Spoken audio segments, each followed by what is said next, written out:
The Yosemite by John Muir. Chapter 1, Section C. The Yosemite Fall. Long ago, before I had traced this fine stream to its head back of Mount Hoffman, I was eager to reach the extreme verge to see how it behaved in flying so far through the air, but after enjoying this view and getting safely away, I have never advised anyone to follow my steps. The last incline down which the stream journeys so gracefully is so steep and smooth one must slip cautiously forward on hands and feet alongside the rushing water, which so near one's head is very exciting. But to gain a perfect view one must go yet farther, over a curving brow to a slight shelf on the extreme brink. This shelf, formed by the flaking off of a fold of granite, is about 3 inches wide, just wide enough for a safe rest for one's heels. To me it seemed nerve-trying to slip to this narrow foothold and poise on the edge of such precipice so close to the confusing whirl of the waters, and after casting longing glances over the shining brow of the fall and listening to its sublime psalm, I concluded not to attempt to go nearer, but, nevertheless, against reasonable judgment, I did. Noticing some tufts of artemisia in a cleft of rock, I filled my mouth with the leaves, hoping their bitter taste might help to keep caution keen and prevent giddiness. In spite of myself I reached the little ledge, got my heels well set, and worked sidewise 20 or 30 feet to a point close to the out-plunging current. Here the view is perfectly free down into the heart of the bright irised throng of comet-like streamers, into which the whole ponderous volume of the fall separates, 200 or 300 feet below the brow. So glorious a display of pure wildness, acting at close range while cut off from all the world beside, is terribly impressive. A less nerve-trying view may be obtained from a fissured portion of the edge of the cliff about 40 yards to the eastward of the fall. Seen from this point towards noon, in the spring, the rainbow on its brow seems to be broken up and mingled with the rushing comets until all the fall is stained with iris colors, leaving no white water visible. This is the best of the safe views from above, the huge steadfast rocks, the flying waters, and the rainbow light forming one of the most glorious pictures conceivable. The Yosemite Fall is separated into an upper and a lower fall, with a series of falls and cascades between them, but when viewed in front from the bottom of the valley, they all appear as one. So grandly does this magnificent fall display itself from the floor of the valley, few visitors take the trouble to climb the walls to gain nearer views, unable to realize how vastly more impressive it is nearby than at a distance of 1 or 2 miles. A wonderful ascent. The views developed in a walk up the zigzags of the trail leading to the foot of the upper fall are about as varied and impressive as those displayed along the favorite Glacier Point trail. One rises as if on wings. The groves, meadows, fern flats, and reaches of the river gain new interest, as if never seen before, all the views changing in a most striking manner as we go higher from point to point. The foreground also changes every few rods in the most surprising manner. Although the earthquake talus and the level bench on the face of the wall over which the trail passes seem monotonous and commonplace as seen from the bottom of the valley.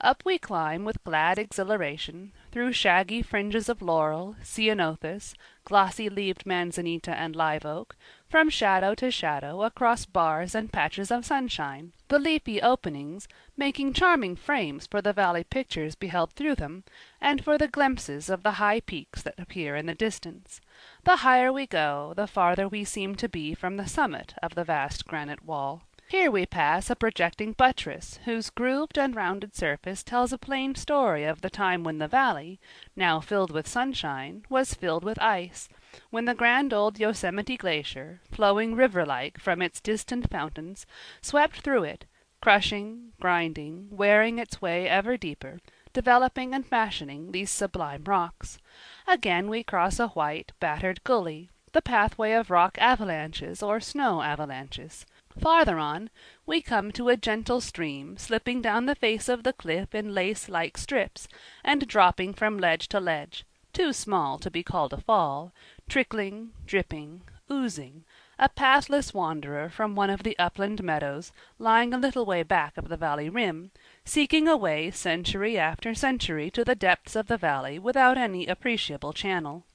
Every morning, after a cool night, evaporation being checked, it gathers strength and sings like a bird, but as the day advances, and the sun strikes its thin currents outspread on the heated precipices, most of its waters vanish ere the bottom of the valley is reached. Many a fine, hanging garden aloft on breezy, inaccessible heights owes to it its freshness and fullness of beauty, ferneries in shady nooks, filled with adiantum, woodwardia, woodsia, aspidium, palea, and cheilanthes, rosetted and tufted and ranged in lines, daintily overlapping, thatching the stupendous cliffs with softest beauty, some of the delicate fronds seeming to float on the warm moist air, without any connection with rock or stream.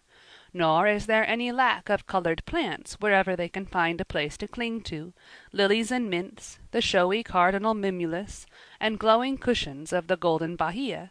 enlivened with butterflies and bees and all the other small, happy humming creatures that belong to them.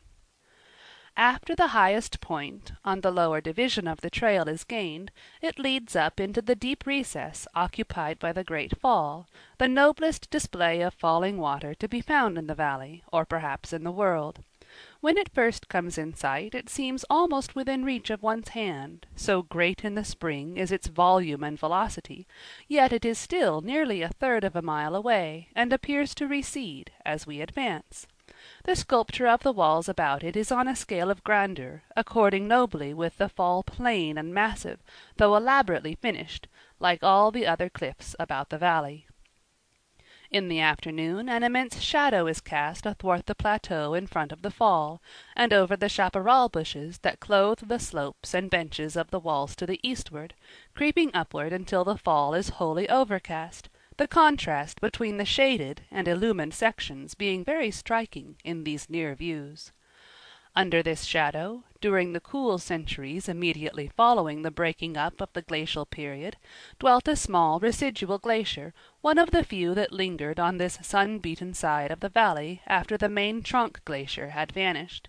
It sent down a long winding current through the narrow cañon on the west side of the fall, and must have formed a striking feature of the ancient scenery of the valley, the lofty fall of ice and fall of water side by side, yet separate and distinct. The coolness of the afternoon shadow and the abundant dewy spray make a fine climate for the plateau ferns and grasses, and for the beautiful azalea bushes that grow here in profusion and bloom in September, long after the warmer thickets down on the floor of the valley have withered and gone to seed. Even close to the fall, and behind it at the base of the cliff, a few venturesome plants may be found undisturbed by the rock-shaking torrent. The basin at the foot of the fall, into which the current directly pours, when it is not swayed by the wind, is about 10 feet deep and 15 to 20 feet in diameter. That it is not much deeper is surprising when the great height and force of the fall is considered, but the rock where the water strikes probably suffers less erosion than it would were the descent less than half as great, since the current is outspread, and much of its force is spent ere it reaches the bottom, being received on the air as upon an elastic cushion, and borne outward and dissipated over a surface more than 50 yards wide. The surface, easily examined when the water is low, is intensely clean and fresh-looking. It is the raw, quick flesh of the mountain wholly untouched by the weather. In summer droughts, when the snowfall of the preceding winter has been light, the fall is reduced to a mere shower of separate drops without any obscuring spray. Then we may safely go back of it and view the crystal shower from beneath, each drop wavering and pulsing as it makes its way through the air, and flashing off jets of colored light of ravishing beauty. But all this is invisible from the bottom of the valley, like 1,000 other interesting things. One must labor for beauty as for bread, here as elsewhere. The grandeur of the Yosemite Fall. During the time of the spring floods, the best near view of the fall is obtained from Fern Ledge, on the east side, above the blinding spray at a height of about 400 feet above the base of the fall. A climb of about 1,400 feet from the valley has to be made, and there is no trail, but to anyone fond of climbing this will make the ascent all the more delightful. A narrow part of the ledge extends to the side of the fall and back of it, enabling us to approach it as closely as we wish. When the afternoon sunshine is streaming through the throng of comets, ever wasting, ever renewed, fineness, firmness, and variety of their forms are beautifully revealed. At the top of the fall they seem to burst forth in irregular spurts from some grand throbbing mountain heart. Now and then one mighty throb sends forth a mass of solid water into the free air far beyond the others, which rushes alone to the bottom of the fall with long streaming tail, like combed silk, while the others, descending in clusters, gradually mingle and lose their identity. But they all rush past us with amazing velocity and display of power, though apparently drowsy and deliberate in their movements when observed from a distance of a mile or two. The heads of these comet-like masses are composed of nearly solid water, and are dense white in color like pressed snow, from the friction they suffer in rushing through the air, the portion worn off forming the tail between the white lustrous threads and films of which faint grayish pencilings appear, while the outer, finer sprays of water dust, whirling in sunny eddies, are pearly gray throughout. At the bottom of the fall there is but little distinction of form visible. It is mostly a hissing, clashing, seething, upwhirling mass of scud and spray, through which the light sifts in gray and purple tones, while at times, when the sun strikes at the required angle, the whole wild and apparently lawless, stormy, striving mass is changed to brilliant rainbow hues, manifesting finest harmony. The middle portion of the fall is the most openly beautiful. Lower, the various forms into which the waters are wrought are more closely and voluminously veiled, while higher, towards the head, the current is comparatively simple and undivided. But even at the bottom, in the boiling clouds of spray, there is no confusion, while the rainbow light makes all divine, adding glorious beauty and peace to glorious power. This noble fall has far the richest, as well as the most powerful, voice of all the falls of the valley, its tones varying from the sharp hiss and rustle of the wind in the glossy leaves of the live oak, and the soft, sifting, hushing tones of the pines, to the loudest rush and roar of storm winds and thunder among the crags of the summit peaks. The low bass, booming, reverberating tones, heard under favorable circumstances 5 or 6 miles away, are formed by the dashing and exploding of heavy masses mixed with air upon 2 projecting ledges on the face of the cliff, the one on which we are standing and another about 200 feet above it. The torrent of massive comets is continuous at the time of high water, while the explosive, booming notes are wildly intermittent, because, unless influenced by the wind, most of the heavier masses shoot out from the face of the precipice and pass the ledges upon which at other times they are exploded. Occasionally the whole fall is swayed away from the front of the cliff, then suddenly dashed flat against it, or vibrated from side to side like a pendulum, giving rise to endless variety of forms and sounds.